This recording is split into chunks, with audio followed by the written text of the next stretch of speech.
Comment la production gère le harcèlement des candidates de l'amour est dans le pré. Chaque lundi, ce sont près de 3,5 millions de fidèles qui se donnent rendez-vous devant les aventures des agriculteurs de l'amour est dans le pré, un chiffre auquel s'ajoute près d'1 million de téléspectateurs supplémentaires en replay sur M6+. Malgré cette grande bienveillance des téléspectateurs, les agriculteurs de l'amour est dans le pré font parfois face à des situations extrêmes, comme l'a révélé notamment Cathy, candidate de la saison 15, lors de la conférence de presse des 20 ans de l'émission à Téléloisirs.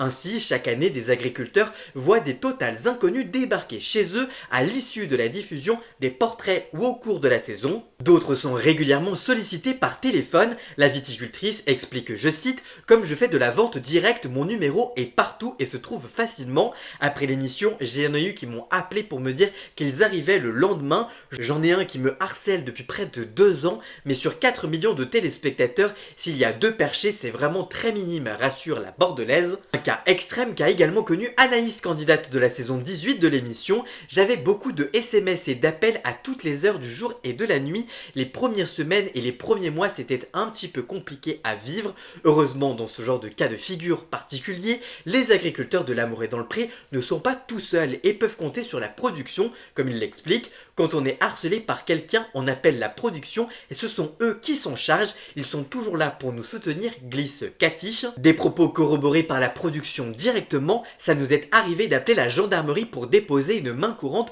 ou de prévenir la gendarmerie et de dire que quelqu'un était venu à 23h chez un agriculteur. Mais il y a une vraie différence entre ces quelques cas isolés et la façon dont les gens réagissent quand ils les croisent dans la vraie vie tempère quand même la production. A noter que depuis déjà quelques années, la production de l'amour est dans le pré a mis en place des formations aux réseaux sociaux et pour gérer la surmédiatisation soudaine et la sollicitation en ligne. En tout cas, vous, que pensez-vous de ces déclarations? Dites-moi tout ça en commentaire et surtout, abonnez-vous!